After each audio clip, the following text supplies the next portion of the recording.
31절 말씀부터서 35절 말씀입니다.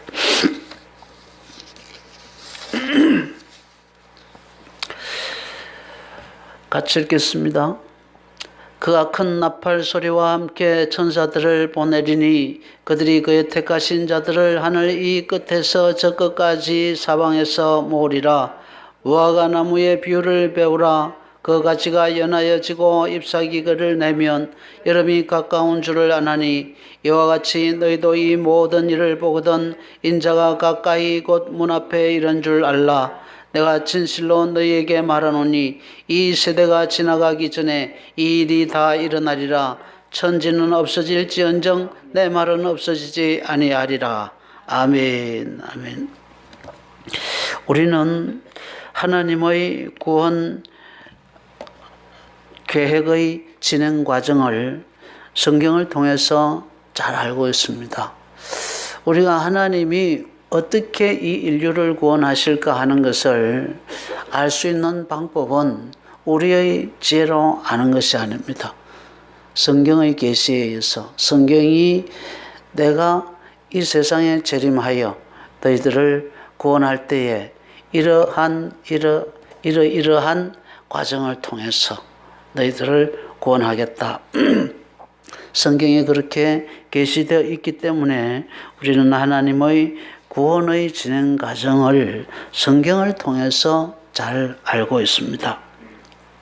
하나님의 구원 계획의 맨 마지막 순서는 주님이 공중 재림하셔서 믿는 자들을 구원하시는 것입니다. 맨 마지막 순서가 뭐라고요?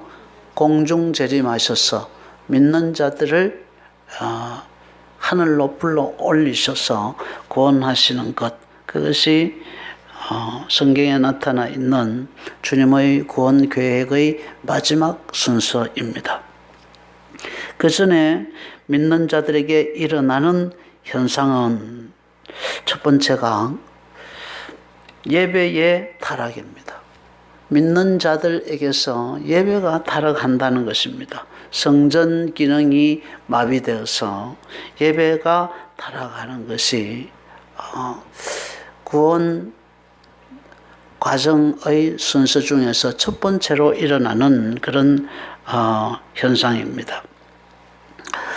에스겔서 8장에 보면은 하나님이 그 에스겔 선지자의 머리를 그냥 한숨을 이렇게 팍 거머쥐시죠. 거머쥐시고는 바벨론 강가에 있던 에스겔 선지자를 비행기에 태우지도 않고 하나님은 비행기 안에 계시면서 에스겔 선지자는 손을 내밀어서 머리에 한숨을 탁 거머쥐고는 비행기에 태우지도 않고 그냥 예루살렘으로 날아갑니다. 에스겔 선지자가 굉장히 아마 추웠을 것 같아요. 거기서 무너지기 직전의 예루살렘 성전 안에서 일어나는 광경들을 보여줍니다. 처음에 가서 본 것이 무엇입니까? 질투의 신을 봤습니다. 그죠? 너희들이 하나님을 잘 섬기는데도 불구하고 너희들은 너희들의 말에 우리가 무엇을 잘못했기에 우리가 하나님의 백성인데 하나님께서 왜 우리를 이 바벨론의 포로로 잡혀오게 했느냐? 우리가 바벨론에 이렇게 포로로 잡혀오게 된 것은 하나님이 바벨론 신인 마르독보다 약해서 그렇게 된 것 아니냐 하면서 건드리지 마세요. 그냥 제가 쭉 할 테니까요. 한 것 아니냐 이러면서 에스겔에게 대들었습니다. 그래서 에스겔 선지자에게 그들의 말이 맞는지 똑똑히 가서 한번 예루살렘 성전 안에서 어떤 일이 일어나는지를 내가 너에게 보여주겠다. 가서 봐라. 그러면서 예루살렘 성전 안을 보여줍니다. 거기 가서 제일 먼저 본 것이 질투의 신을 그들이 세워놓고 우상 숭배하는 것을 보았습니다. 그리고 성전 안 땀구멍 안에 보니까 70인의 장로들이 각종 벌레들, 온갖 짐승들을 벽에다가 아우새겨 놓고 그 더러운 짐승들 또 그 벌레들 앞에서 경배하고 그들을 예배하는 그런 모습을 보았습니다. 그러면서 그들이 하는 말이 하나님이 우리를 돌아보지 아니하신다. 그렇게 이야기합니다. 하나님이 아닌 온갖 벌레들, 짐승들 이런 것들을 섬기면서 하나님이 우리를 돌아보시지 아니하시는데 우리가 하나님을 섬겨야 될 이유가 뭐냐? 이러면서 온갖 더러운 우상들을 섬기는 그런 모습들을 보여주었습니다. 그 70인의 장로는 이스라엘에서 가장 영향력 있는 사람들이라 그랬잖아요. 그죠? 이스라엘에서 가장 영향력 있는 사람들, 가장 경건하다고 하는 백성의 지도자들이 남모르게 그렇게 우상들을 섬기면서 백성들에게는 우리는 하나님을 잘 섬겨야 됩니다. 이렇게 역설하면서도 그렇게 말하면서도 실제 그들은 더러운 우상을 섬기는 그런 위선적인 행위를 하고 있었습니다. 그것이 예루살렘 성전의 모습이었습니다. 그리고 내가 너에게 이보다 더 가증한 일을 보여주리라. 그러면서 보여주었던 것이 여인들이 단무스를 위하여 애곡하는 그런 모습을 보여주었습니다. 또 그보다 더 큰 가증한 일을 너에게 보여주겠다. 그러면서 보여주었던 것이 25인의 사람들이 하나님으로부터는 등을 돌리고 일월성신 하늘의 달과 별들을 섬기는 그런 모습을 보여주었습니다. 성전 기능이 완전히 마비되어 버린 겁니다. 성전에 홀로 한 분 계셔야 할 하나님이 계신 것이 아니라 그들은 성전 안에 온갖 더러운 우상들, 잡것들을 다 갖다 놓고는 하나님을 섬기지 아니하면서 백성들을 향해서는 위선적인 말을 합니다. 하나님을 우리가 잘 섬깁시다. 그러면서 뒤로는 온갖 더러운 우상들을 섬기는 그런 모습을 보여주었습니다. 예배가 그렇게 타락되었다는 겁니다. 그래서 그 성전이 무너지는 겁니다. 또 마태복음 12장에 보면 헤롯 성전 안에서는 어떤 일이 일어났습니까? 예수님이 가서 보니까 헤롯 성전 안이 완전히 장사치의 소굴로 변하고 말았습니다. 성전 지도자들이 예배를 주관해야 할 그 성전의 지도자들이 연불에는 관심이 없고 제밥에만 신경을 쓰는 그런 모습을 보였습니다. 성전 기능이 완전히 마비되었습니다. 온전히 1시간의 예배를 위해서 또 1시간의 그 제사를 위해서 온전히 정신을 쏟아야 될 그 사람들이 제사에 전혀 관심이 없습니다. 장사치들에게 자리를 빌려주고 코미션을 받는 그런 일에만 제밥에만 관심을 갖고 있었습니다.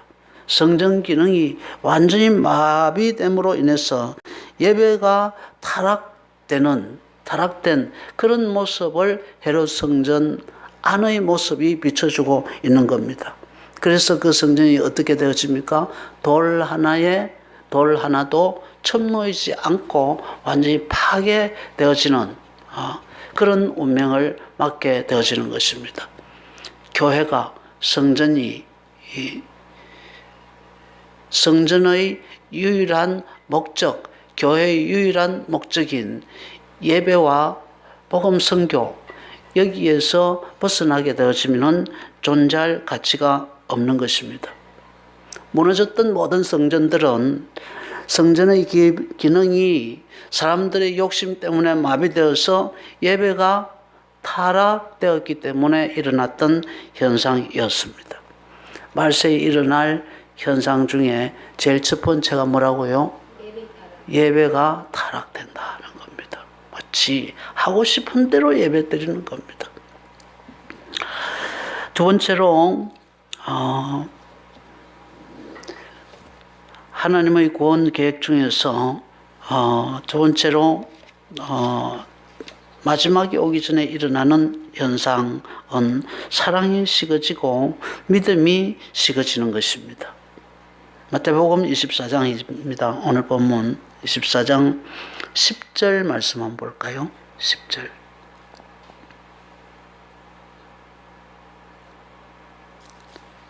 쭉 내리시면 됩니다. 10절. 같이 읽겠습니다. 이는 그가 대제사장들이 시기로 예수를 준 줄을 알리라. 24장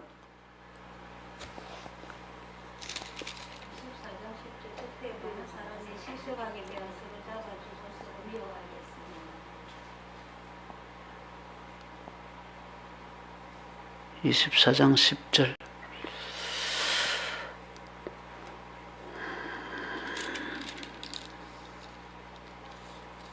예. 9절 10절 한번 읽어볼까요? 예. 그때의 사람들이 너희를 환란에 넘겨주겠으며 너희를 죽이리니 너희가 내 이름 때문에 모든 민족에게 미움을 받으리라. 그때 많은 사람이 실족하게 되어 서로 잡아주고 서로 미워하겠으며 그랬습니다. 또 12절입니다. 그 밑에 같이 읽겠습니다. 시작. 불법이 성함으로 많은 사람의 사랑이 식어지리라 그랬습니다. 사랑이 식어지고 믿음이 식어지는 것이 말세에 일어날 사람들, 특별히 믿는 사람들에게 일어나는, 믿는 사람들의 그 내부로부터 일어나는, 외부로부터 일어나는 게 아니라 내부로부터 일어나는 그런 현상입니다. 무엇이 식어진다고요? 사랑이 식어지고 그리고 믿음이 식어진다는 것입니다. 여러분, 이스라엘 백성들의 그 역사를 보십시오. 이스라엘 백성들의 그 역사를 보면은 그들이 바빌론 포로에서 돌아오고 나서도 또 바빌론 포로에 가기 직전에도 그들이 하나님 앞에 제사를 안 드린 것이 아니었습니다. 그들은 꼭꼭 하나님 앞에 제사를 드리고 예배를 드렸습니다. 그런데 그들이 하나님 앞에 제사 드리고 예배 드릴 때 예배에는 꼭 드려야 할 필수 항목이 있습니다. 그게 뭡니까? 제물입니다. 여러분들이 예배에 오실 때 필수적으로 해야 될 것이 뭐냐 하면은 예물 드림입니다. 예물, 헌금 드리는 겁니다. 우리 예배에 필수 조건이 있어요. 예배에는 필수 조건이 있습니다. 필수 조건이 있는데 첫 번째가 신앙 고백입니다. 그죠? 예배를 드리는데 하나님 앞에 예배 드리는 그 대상에 대한 신앙 고백이 없으면 안 되죠. 이 예배의 필수 조건은 신앙 고백. 우리 사도신경을 고백하는 겁니다. 신앙 고백이 있어야 되고 그리고 하나님을 경배 찬양해야 되는 겁니다. 경배와 찬양이 있습니다. 그리고 세 번째는 기도가 있죠. 그죠? 기도가 있습니다. 그리고 네 번째는 말씀이 있습니다. 그리고 다섯 번째는 헌금이 있습니다. 그죠? 예물 드림이 있습니다. 그리고 여섯 번째는 교제가 있습니다. 그죠? 이런 것들이 교제, 그러니까 우리가 밥 먹고 하는 이게 그냥 교회 밥 먹으러 오나 이렇게 하지만은 그거 아닙니다. 식사를 하면서 서로 마음을 터놓고 서로 깊이 교제하고 사귀는 겁니다.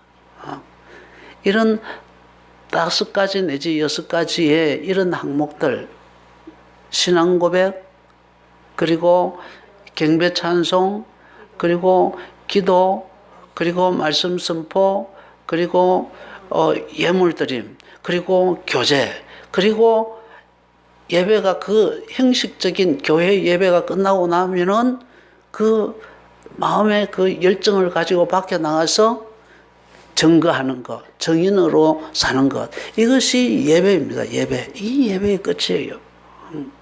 그래서 예배에는 반드시 예물이 필요합니다. 예물 드림이 필요합니다. 그 구약의 성도들이 제사를 안 드린 것은 아니었습니다. 그러나 그들이 제사를 드릴 때에 예물을 꼭꼭 가져왔는데 그들의 예물은 온전한 예물이 아니었어요. 그들이 예물을 드릴 때에 하나님 앞에 정성들이 바쳤습니까? 하나님이 원하시는 것을 그들이 바쳤습니까? 하나님이 요구하는 것을 그들이 바쳤습니까? 아니잖아요. 가인의 제사를 받지 아니하신 것은 가인이 지 맘대로 예물을 바쳤기 때문이었습니다. 하나님이 요구하신, 하나님이 정하신 예물을 바치지 아니했기 때문이었습니다. 이스라엘 백성들이 그들이 망하기 전에 하나님 앞에 예배 꼭꼭 드렸지만은 하나님 앞에 그 예배 때 가져왔던 예물들을 보면은 하나님이 원하시는, 하나님이 정하신 그런 예물을 가지고 오지 아니했어요. 꼭 어떤 예물을 가지고 왔습니까? 저는 것, 눈먼 것, 그리고 쓸 수 없는 것, 자기들의 방백에게 드려도 고맙다고 하면서 받지 않을 것, 그런 것들을 하물며 자기들의 방백, 자기들의 이웃에게 드려도 이런 걸 가져와서 이렇게 할 정도의 것을 크신 하나님 앞에 갖다 바쳤다는 것입니다. 그러니까 형식적으로 그들은 예배를 드렸습니다. 여러분, 우리가 사람 하나를 사랑해도 우리가 사랑하는 사람에게는 늘 제일 좋은 거 드리고 싶어 합니다. 그죠?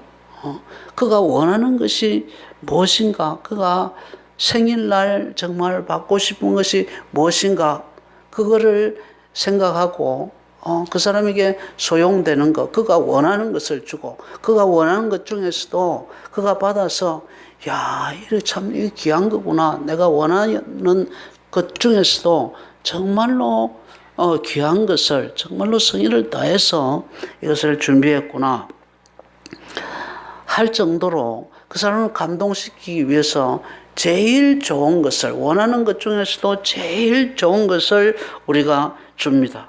그런데 구약의 백성들은 하나님 앞에 예물을 드릴 때 눈먼 것, 저는 것을 드렸다는 것은 하나님을 사랑하는 마음이 그들 마음속에서 식어졌다는 것을 의미하는 겁니다. 아무거나 그냥 형식적으로 예배의 순서에 그것이 필요하니까 드렸다 하는 것으로 만족하고 자기는 만족하기 위해서 아무거나 그냥 드려버리고 나는 예배를 드렸다, 나는 예물을 드렸다 라고 그렇게 생각했다는 것입니다.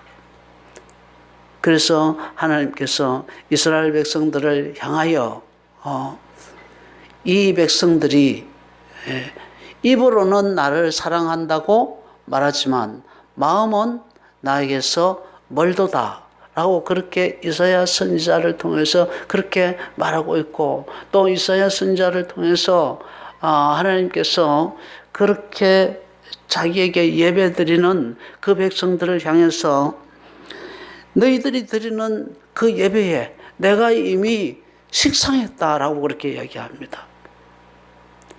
너희들이 드리는 예배에 대해서 나는 이미 식상했고 너희들의 예배를 받기 싫으니 너희들 중에 누가 성전 문을 닫을 사람이 있었으면 좋겠다 라고 말하기도 했고, 또 예물을 드리는 그 사람의 얼굴에다가 뭐를 쳐바르고 싶다고까지 이야기를 합니까? 똥을 쳐바르고 싶다고까지 하나님께서 말씀하실 정도로 그들이 드리는 예물은 전혀 성의 없는 그런 예물이었습니다. 예물을 그렇게 드린다고 하는 것은 우리가 사랑하는 사람에게 가장 좋은 것을 주고 싶어 하는데, 하물며 하늘의 하나님에게 그런 예물을 드렸다고 하는 것은 하나님을 마음으로 사랑하는 것이 없다 하는 것을 의미하는 겁니다. 하나님 사랑과 이웃 사랑은 다 있습니다. 하나님을 진실로 사랑하는 사람은 이웃을 진실로 사랑하게 되어 있습니다. 그래서 예수님이 오시기 전에 이 세상에서 일어날 그런 징조 중에 두 번째가 뭐냐면은 하나님에 대해서 사랑이 식어진다는 것입니다. 첫 번째는 뭐가 타락된다고요? 예배가 타락되고, 두 번째는 하나님에 대해서 마음속에 사랑이 식어진다는 겁니다. 세 번째는 미혹과 환란이 찾아옵니다. 성도들에게. 오늘 본문 24장 11절 21절입니다. 11절 11절 같이 읽겠습니다. 시작. 거짓 선지자가 많이 일어나 많은 사람이 미혹을 받겠으며, 12절 불법이 성함으로 많은 사람의 사랑이 식어지리라 그랬습니다. 미혹을 받는다 그랬습니다. 거짓 선지자들이 일어나서 마지막 때에는 미혹을 성도들이 받게 되었습니다. 여러분, 미혹을 받지 않도록 조심하시기 바랍니다. 우리 교회 예배 딱 끝날 때 되면은 저기 있는 사람들이 찾아오잖아요. 그럴 때 여러분들이 되게 뭐라 하셔야 됩니다. 그런 사람들 만나면은, 목사님이 대충 처리하시겠지, 그렇게 생각하면 안 돼요. 그런 사람들한테 여러분들이 이렇게 탁 이렇게 걸리잖아요. 그리고 신학적인 논쟁을 이렇게 붙게 되잖아요. 여러분은 절대로 못 이깁니다. 그 사람들을. 절대로 이길 수 없어요. 신학적인 실력을 가지고, 성경적인 실력을 가지고 여러분들은 들은 것이 많아서 그게 아닌 것 같은데 라고 그렇게 그런 힐링은 오는데, 분명히 그런 힐링은 오는데, 도대체 내가 무슨 구절을 이렇게 들여대놓고 증거를 들여대오시오. 그 사람들은 그렇게 이야기하거든요. 무슨 증거를 들여대라고 하는데 무슨 구절을 펴놓고 내가 그들을 대적해야 될 것인가? 여러분들은 그 사람들에게 증거를 들이댈 수가 없어요. 아닌 것 같은데, 아닌 거는 분명한데 증거는 못 들여댄다는 거예요. 근데 그 사람들은 자기들이 교육받고 알고 있는 거 달달달달 외우고 있어요. 외우고 있어서 탁탁 그 성경 구절을 들이대면서 자기들의 논리를 자기들이 원하는 방향으로 끌고 갑니다. 그러다 보면 논리에서 지기 때문에 그런가? 아닌 것 같은데 그런가? 그런 일이 몇 번 벌어지잖아요. 그러면은 자신도 모르는 사이에 그냥 거기에 끌려 들어가고 마는 겁니다. 그래서 그런 분들이 찾아오면 여러분들이 이제는 오지 마십시오 라고 그렇게 이야기할 수 있어야 됩니다.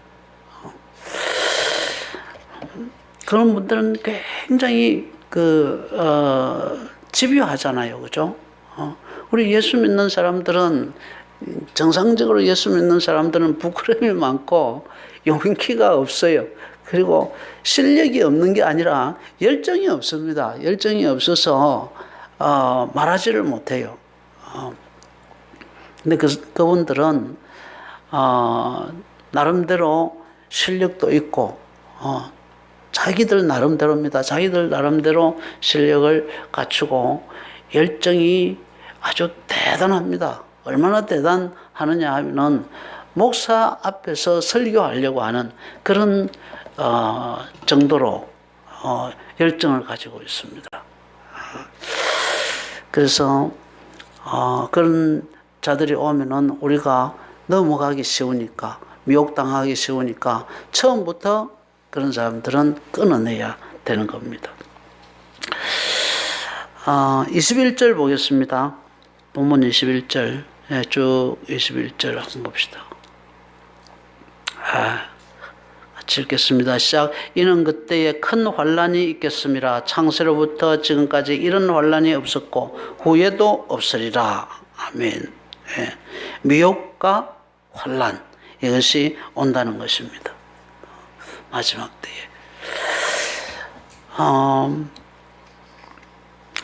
미혹은 어떻게 오느냐 하면은 바다에서 짐승 하나가 올라와서 용으로부터 권세를 받는다 그랬죠. 그죠? 그래서 바다에서 올라온 짐승에 의해서 우리가 미혹을 받고 또 환난을 받고 또 다른 한 짐승이 있죠. 그죠? 땅에서 올라온 짐승에 의해서 미혹을 받고 환난을 받는다라고 했습니다. 바다에서 짐승이 올라와서 용으로부터 권세를 받게 되었습니다. 바다에서 올라온 짐승이 용한테 권세를 받습니다. 바다에서 짐승이 올라오는 광경이 구약의 계시록, 구약의 묵시록이 뭐죠? 다니엘서죠, 그죠? 다니엘서에도 보면은 바다에서 짐승이 올라옵니다, 그죠? 올라오는데 뭐 표범 같고 또 뭐 사자 같고 뭐 그렇다 그러죠, 그죠? 근데 바다에서 그 올라온 짐승, 그 짐승을 우리가 해석할 때 뭐로 해석을 합니까? 나라입니다, 제국입니다, 그죠? 제국. 바다에서 짐승이 올라와서 용으로부터 권세를 받아서 성도들을 미혹하고 성도들에게 환난을 준다라고 하는 것은 그 바다에서 어떤 한 용이 사탄이 한 나라를 선택해 가지고, 그죠? 역사 속에 한 나라를 선택해 가지고 그리스도인들을 매우 이렇게 핍박하고 또 그 어떤 주의나 또 어떤 그 사상이나 이런 것들을 가지고 하나님의 백성들을 미혹하는 그런 것을 뜻합니다. 이 바다에서 한 짐승이 올라와서 한 국가가 이렇게 탁 태어나서 하나님을 비방한다 그랬습니다. 하나님을 비방하고 하나님을 큰 소리로 비방합니다. 나라가 거대한 나라, 이게 거대한 나라인지 안 그러면은 작은 나라인지 그건 알 수 없습니다. 그러나 바다에서 올라온 짐승 나라죠, 그죠? 나라가 하나님을 비방합니다. 여러분, 이 땅에서 하나님을 비방할 그런 나라가 어디 있습니까? 근데 하나님을 막 비방하니까, 하나님을 담대하게 비방하니까 사람들이 어떻게 생각할까요? 오, 저 나라 대단하구나 라고 생각하는 겁니다. 벌써 거기서 이 믿음이 약한 성도들은 서슬 이렇게 무너지기 시작하는 겁니다. 서슬 미혹되기 시작하는 겁니다.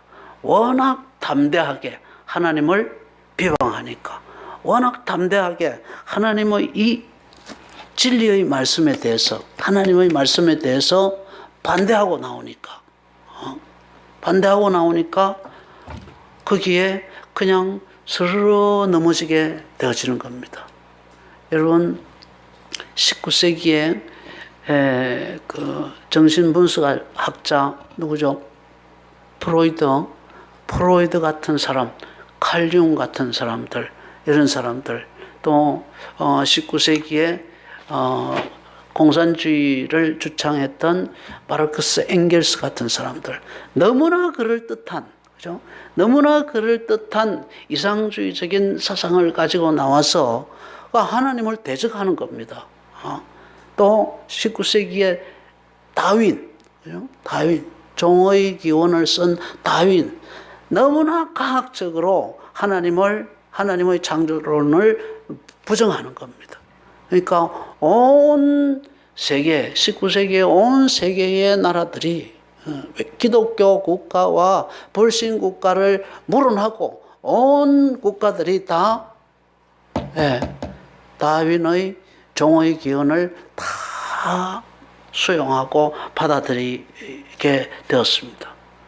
그리고 창조론을 믿고 있었던 기독교 국가들이 거기에 대해서 대항을 하지 못했어요. 워낙 단단한 이론을 가지고 담대하게 이것은 창조는 하나님의 역사가 아니고 모든 세상의 출발은 지단으로부터 시작이 됐다라고 이렇게 과학적으로 담대하게 크게 이렇게 말하니까 다 거기에 미혹을 당하게 되어지는 것입니다. 그리고 이 바다에서 나온 짐승이 용으로부터 권세를 받아서 하나님을 비방할 뿐만 아니라 성도들과 싸워서 성도들을 이겼다 그랬습니다. 그죠? 성도들을 이기고 세상을 지배함으로써 사람들이 이 짐승에게 미혹을 당하게 되어지는 것입니다. 계시록 13장 한번 볼까요? 계시록 13장.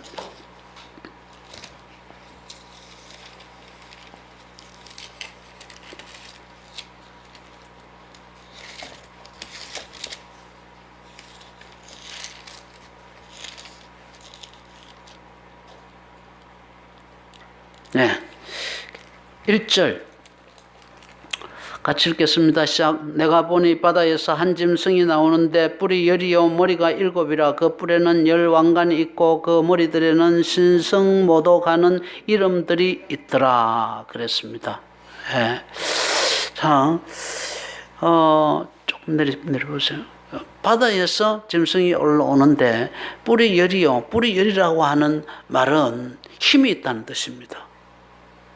뿔 하나만 있어도 대단하잖아요. 그죠? 뿔이 10이 있다는 것은 힘이 있다는 것입니다. 굉장한 능력을 가지고 있다는 뜻이고, 머리가 7이라고 하는 것은 이 머리 하나만 가지고 있어도, 그죠? 머리 하나만 가지고 있어도 지혜가 있습니다. 이 골의 평수가, 골의 그 면적이 넓을수록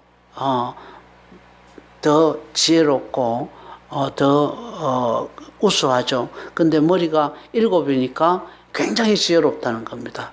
이 바다에서 올라온 짐승은 굉장히 힘이 있고 강력하고 그리고 지혜로운 그런 존재라는 겁니다.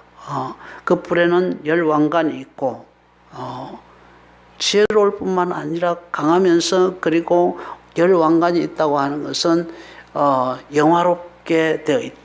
영화로운 그런 존재였다는 겁니다. 그 머리들에는 신성을 모독하는 이름들이 있더라. 온 영화를 둘러쓰고 있으면서 하는 일은 신성 모독하는 그런 일을 했다는 겁니다. 4절입니다. 쭉 4절. 같이 읽겠습니다. 시작. 용이 짐승에게 권세를 주므로 용에게 경배하며 짐승에게 경배하여 이르되 누가 이 짐승과 같으냐 누가 이와 같이 더불어 싸우리요 하더라 그랬습니다. 사람들이 이 짐승을 보면서 이렇게 이야기합니다. 누가 이 짐승과 같으냐? 이 짐승에 견줄 그런 자가, 그런 존재가 이 세상에 누가 있겠느냐? 이 짐승이 가장 강하다라고 그렇게 그 짐승을 칭송한다는 겁니다. 벌써 세상의 사람들이 어떻게 되어집니까? 그 믿음이 흔들리고 있는 겁니다. 이 짐승에게. 그리고 8절입니다. 8절. 같이 읽겠습니다. 시작. 죽임을 당한 어린 양의 생명책에 창세 이후로 이름이 기록되지 못하고 이 땅에 사는 자들은 다 그 짐승에게 경배하리라. 사람들이 짐승의 모습이 이렇고 짐승이 막 크게 하나님을 담대하게 그리고 과학적으로 합리적으로 하나님의 그 역사에 대해서 담대하게 비방하고 나오니까 그것이 인간의 이성에 딱 들어맞는다는 거예요. 그 비방이 들어맞으니까 결국은 하나님을 버리게 되어지고 사람들이 다 이 짐승을 경배하게 되어지는, 이게 여러분 미혹입니다. 이렇게 미혹당하는 겁니다. 그리고 또 바다에서 땅에서 한 짐승이 올라왔다 그랬죠, 그죠? 땅에서 한 짐승이 올라왔는데 이도 용처럼 담대하게 신성을 모독합니다. 11절이죠, 그죠? 11절 같이 읽겠습니다. 시작. 내가 보매 또 다른 짐승이 땅에서 올라오니 어린 양같이 두 뿔이 있고 용처럼 말하더라. 이 용은 사탄입니다, 그죠? 옛뱀이라고 하기도 하고 용이라고도 하기도 합니다. 용처럼 말하다. 굉장히 큰 권세로 용처럼 그냥 거룩하게 이렇게 이야기합니다. 근데 그 사기를 치죠, 그죠? 어린 양같이 마치 광명의 천사처럼 예수님처럼 어린 양이 두 뿔이 있습니다, 그죠? 어린 양처럼 두 뿔이 있는데 그렇게 기록되어 있습니다. 마치 그리스도처럼 모습은 그런데 속에서 품고 있는 것은 용의 마음을 품고 있어요. 그래서 그 말이 용의 말이라는 겁니다. 그리고 이 짐승은 불을 하늘로부터 내리는 이적을 행합니다. 13절입니다. 같이 읽겠습니다. 시작. 큰 이적을 행하되 심지어 사람들 앞에서 불이 하늘로부터 땅에 내려오게 하고 그랬습니다. 이런 이적을 보입니다. 예수님은 죽었다가 살아나는 그런 이적을 보이는데 이 짐승은 하늘로부터 불을 내리는 엘리야의 기적, 엘리야의 기적을 행합니다. 그리고 이 짐승은 먼저 나왔던 짐승이 어디에서 나온 짐승이죠? 바다에서 올라온 짐승입니다. 그죠? 바다에서 올라왔던 그런 짐승, 그 짐승은 그 상처를 받아서 죽었습니다. 근데 이 바다에서 올라왔던 첫 짐승을 사람들에게 새겨라, 만들어라 그렇게 하고는 그 새겨놓은 첫 번째 짐승, 그거는 나무일 수도 있고 철일 수도 있지 않습니까? 그죠? 부처님처럼 요렇게 그 짐승을 만들어 놓고 이 두 번째 땅에서 올라온 짐승이 사람들로 하여금 그 짐승을 숭배하게 합니다. 숭배하게 하는데 어떻게 숭배하게 하느냐 하면은 그 말 못하는 그 첫 짐승, 우상으로 만들어 놓은 그 짐승에다가 그 코에다가 뭐를 불어넣어요? 생기를 불어넣어서 그 짐승이 살아나게 해버립니다. 13장 15절입니다. 13장 같이 읽겠습니다. 그가 권세를 받아 그 짐승의 우상에게 생기를 주어 그 짐승의 우상으로 말하게 하고, 이 우상으로 만들어 놓은 그거를 갖다 거기에 생기를 불어넣으니 그 우상 말 못하는 그 우상이 말을 하게 합니다. 말을 하게 하고 또 짐승의 우상에게 경배하지 아니하는 자는 맺히든 다 죽이게 하였더라라고 합니다. 이 우상을 만들어라고 해놓고는 그 우상에게 생기를 불어넣어서 말을 하게 하고 그 우상을 섬기게 했습니다. 그리고 그 우상을 섬기지 아니하는 자들은 맺히든지 모론하고 다 죽였습니다. 그러니까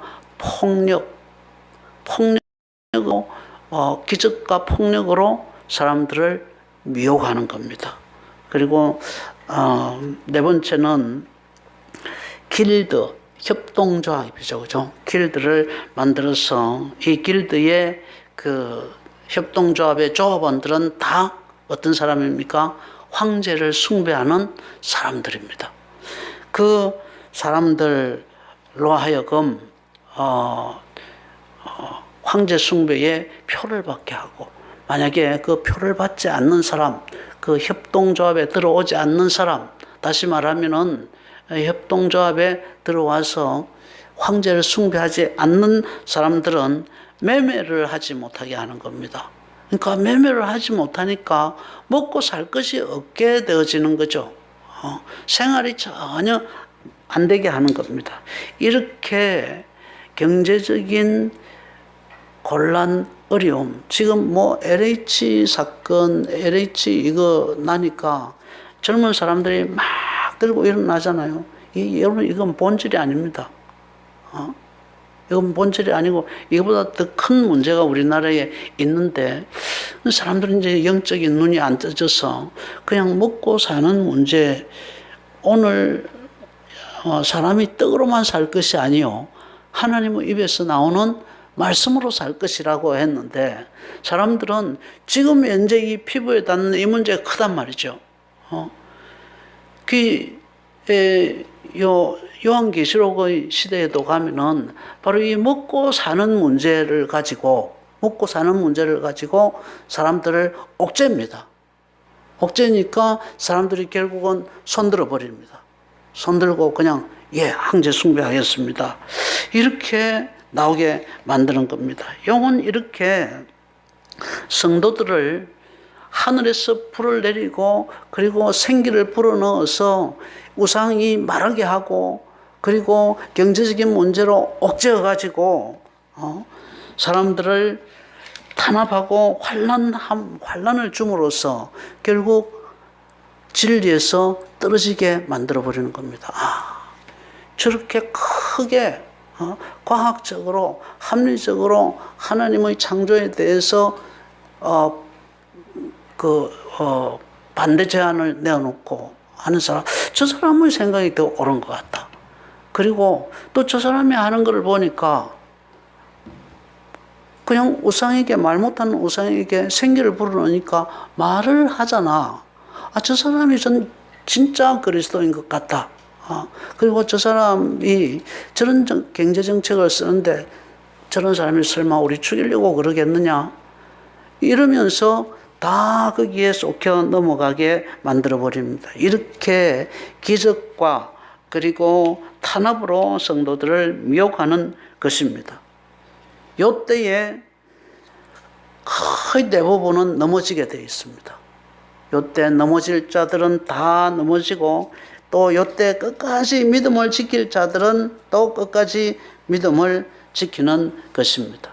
이게 까불어 보게 되어지면은 이런 이제 환난, 이런 어려움을 받게 되어지면은 정말 그 사람의 믿음이 있는지 그 사람의 믿음이 가짜인지를 그때 가면은 알 수 있는 것입니다. 지금 우리가 약간의 이 코로나 때문에 약간의 신체적인 자유, 또 우리 양심의 자유, 종교의 자유, 집회의 자유 이런 거에 대해서 약간의 우리가 제약을 받고 있는데 이 약간의 제약에도 우리가 벌써 치잖아요. 교회가 지금 벌써 지고 있잖아요. 참 한심한 노릇이 아닐 수 없습니다. 여기서 지면은 요한계시록의 시대로 가면은 요한계시록의 그만한 고난이 오게 되어지면은 견뎌낼 수가 없습니다. 그래서 주님께서는 인자가 올 때에 믿는 자를 보겠느냐라고 한탄하시는 것입니다. 인자가 올 때에 그때까지 십자가를 지고 가는 그런 사람이 과연 얼마나 있을 수 있겠느냐라고 주님은 회의를 하고 계시는 것입니다. 여러분, 끝까지 믿음을 지켜낼 수 있는 그런 성도가 될 수 있게 되기를 바랍니다. 그런데 이제 여기서 하나님께서 성도들이 이렇게 고난의 이 긴 터널을 통과를 하고 있음에도 불구하고 왜 자기들의 자녀들이 짐승으로부터, 바다에서 올라온 짐승으로부터 또 땅에서 올라온 짐승으로부터 그렇게 가혹한, 그렇게 많은 환난을 받고 또 미혹을 당하는데도 불구하고 왜 하나님은 그 환난과 미혹을 자녀들에게 그대로 허락하는 것일까? 그런 퀘션이 우리에게 생기게 되어집니다. 하나님이 자기 자녀들인 교회로 하여금 짐승들에게 환난과 미혹을 허락하시는 이유는 하나입니다. 교회를 교회되게 하기 위해서입니다. 여러분, 예루살렘 교회 솔로몬 성전 왜 망했습니까? 예배가 타락했어요. 성전이 성전으로서의 기능을 잃고 예배가 타락했기 때문이었습니다.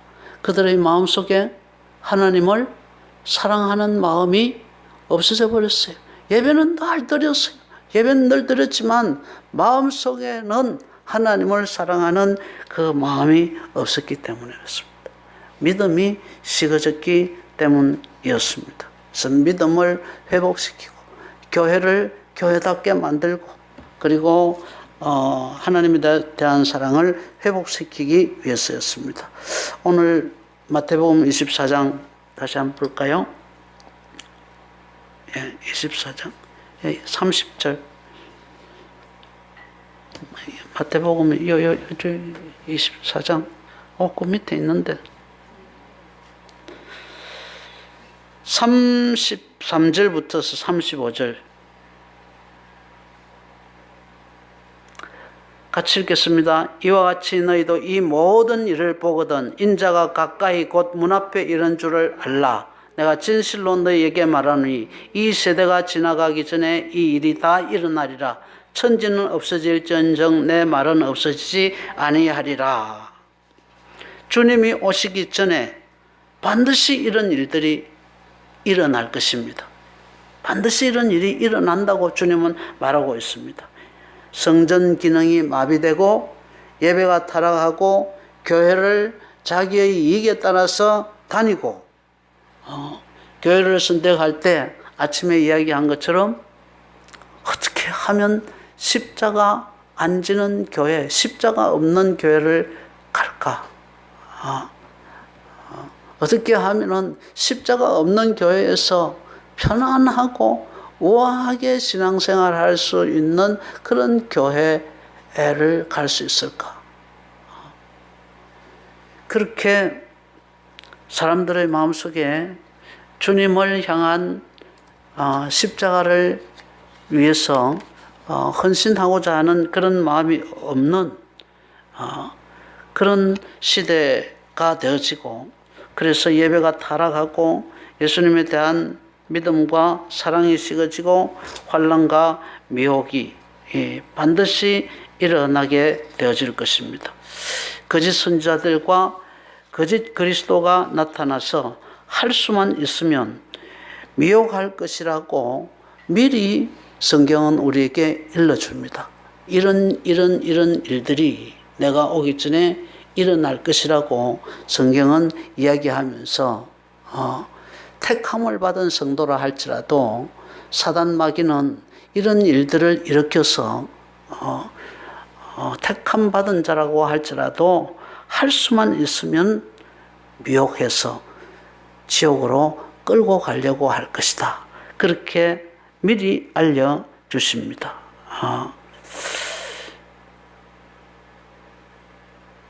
마태복음 24장 24절 25절입니다. 24절 25절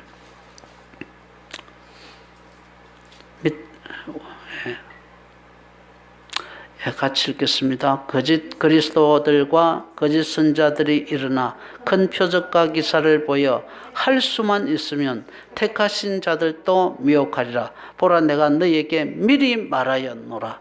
미리 이 말을 하시고 계십니다. 할 수만 있으면 이런 일을 통해서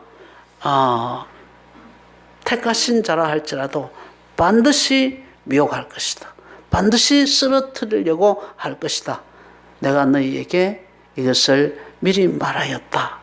라고 그렇게 말씀합니다. 주님은 우리가 미리 이 말씀하신 것은 우리가 주님이 오실 때에 어떤 일들이 일어날 것인가를 말씀하셨으니까 그것을 미리 숙지하고 속지 말고 말세에 나타날 징조들에 대해서 미리 준비하라고 속지 말라고 넘어지지 말라고 미혹되지 말라고 말씀하시는 것입니다. 그러므로 때가 악하고 현실이 우리의 믿음을 흔들수록 더욱 말씀에 깨어 있어서 세상 철학과 거짓에 미혹되지 말고 인내로 믿음을 지켜냄으로써 주님 오시는 날 순결한 신부로 주님을 맞는 거룩한 성도들이 될 수 있기를 주님의 이름으로 축원합니다. 찬송하겠습니다. 나를 위해 오신 주님.